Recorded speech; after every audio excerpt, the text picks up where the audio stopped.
Dita të gjithëve, çfarë po ndodh në Gjermani? Lexova disa lajme dhe doja ta ndaja me ju, por në përgjithësi me ata që jetojnë në Gjermani. Mund të më thoni se çfarë po ndodh, sepse këto lajme duke sikur të jenë të kriptuara. Lexova, unë do t'ju them disa prej këtyre, kështu që do t'ju lutesha shumë ju që gjendeni në Gjermani ose kush ka informacione më shumë për këtë, do t'ju lutesha të diskutojmë së bashku për të kuptuar se në çfarë situate gjendet jo vetëm Gjermania, por edhe vendet përreth. Atëre, lexova, pikë së pari njerë, lexova që brenda një kohe shumë të shkurtër, në 4-5 vite, kanë falimentuar mbi 4.600 kompani. 4.600 kompani, ku disa prej tyre mjaft të mëdha. Pra 4.600 kompani shumë. Është një numër i tmerrshëm. Pra çfarë po ndodh? Sepse tregohet që tani burokracia në Gjermani, kjo është pika 2. Burokracia në Gjermani, thoshte një artikull, ka kaluar limitet. Pse? A nuk thamë që Gjermania është një nga shtetet më korrekt? Bile, në qoftë se mbani mend, në kohën e monizmit thoshim ai është gjerman, është i drejtë, është korrekt. Keni dëgjuar ndonjëherë? Ose kur thuhet në orar si gjerman. Çfarë ka ndryshuar në Gjermani pra që vitet e fundit kanë arritur këtu?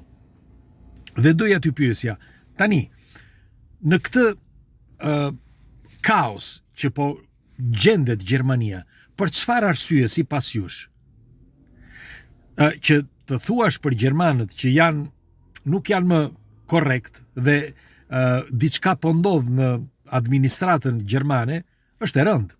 Është e rëndë dhe do t'ju them se përse. Shikoni, në vitin 1998, okay, kur shkova për herë të parë, kishte një korrektësi marramendse.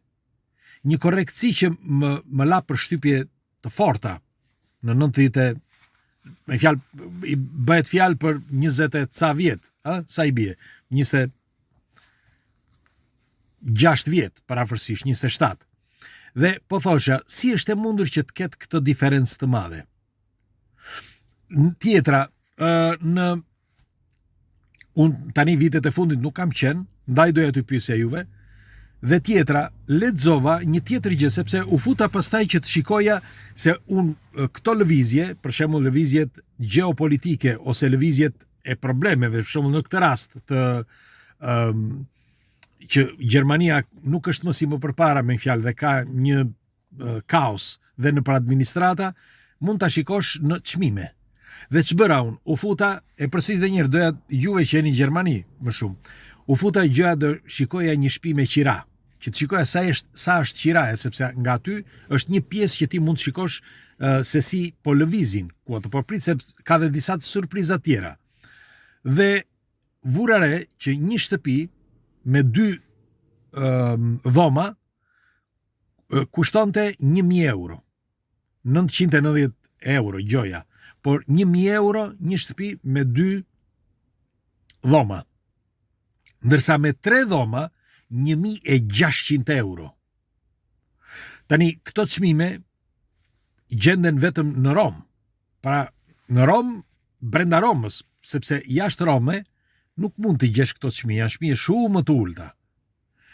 Dhe doja t'ju pyesje, si është e mundur që në një shtet, sepse varet dhe sa fiton, njëkohësisht edhe sa është baza ekonomike e një privati, sepse përveç se që asaj që fiton, ti duhet shikosh edhe bazën ekonomike se si sa ka kursyer ky njeri. Pra nuk është vetëm sa merr në muaj, por edhe kursimi që ka. Pra si është e mundur që sepse nga unë them në përgjithësi kjo është shifër mesatare, që si është e mundur që nga 1.600-1.700 euro rrog, maksimumi deri në 2.400 euro rrog, kjo është rroga mesatare. Si është e mundur që një njeri të shkoj të pagoj një qira 1.600 euro ta zëm në 2.400. Do marri 2.400, çfarë do t'i mbetet atij për të paguar? Pra në qoftë se do të marri 2400, ta zëm 2500. Merë 2500 rogë, nuk po e zëm 1600. Që nuk ka, unë them që mesatarisht më duket është rreth 2000 euro rogë, në Gjermani po flas. Atëre, njëri që shkon dhe merr një shtëpi, 1600 euro, që është një shtëpi me 3 dhoma, nëse ka familje, si do t'ja bëj ky njeri për të kursyer? Si? Sepse këtu futet edhe gazi, energjia elektrike, taksat, pra futen të gjitha. Dhe ndaj doja t'ju pyesjeve, si është gjendja more në Gjermani? Pse duhet të jetë kaq drastike? Sepse kam dëgjuar edhe këtë që shumë nga gjermanët po ikinin, po largohen nga Gjermania. Dhe ku po shkojnë? Një pjesë prej tyre dëgjova që shkojnë kush në Norvegji, kush në Finland, pak vinë në Itali, por më shumë nga ato vendet nordike. Unë di që vendet nordike janë të, për shembull edhe Suedia.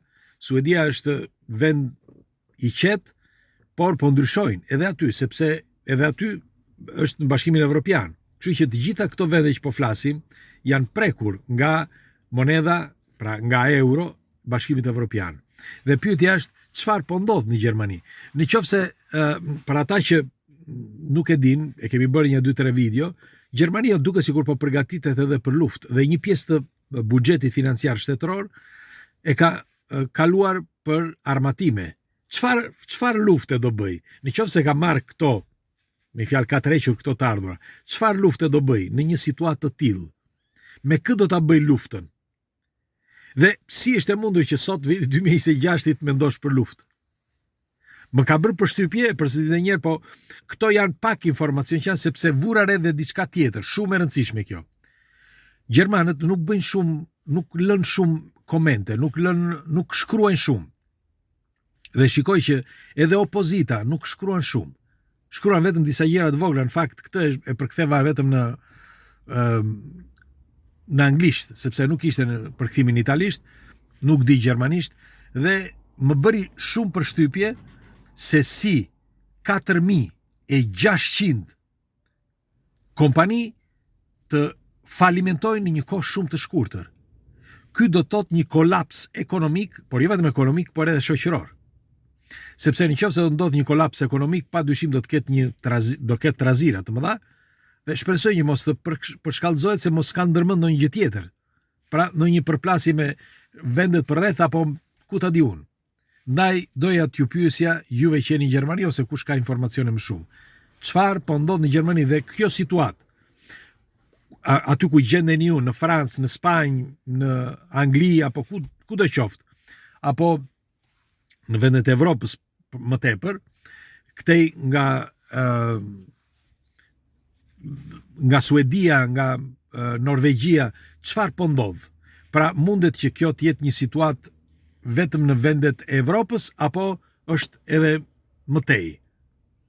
Sepse një periudhë e tillë ndodhi këtu, pra në Itali, por kur ishte problemi që e njihnin të gjithë, pra në momentin që u shfaq problemi në vitin 2022, 2022, pra nga këto 2 vite filluan që të kishte probleme dhe shumë prej këtyre kompanive u falimentuan, por jo kompani të mëdha.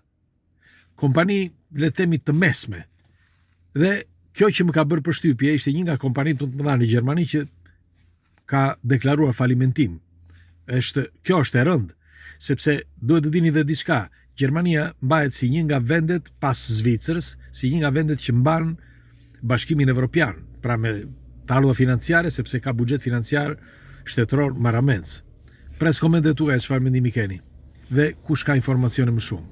Ju përshëndes.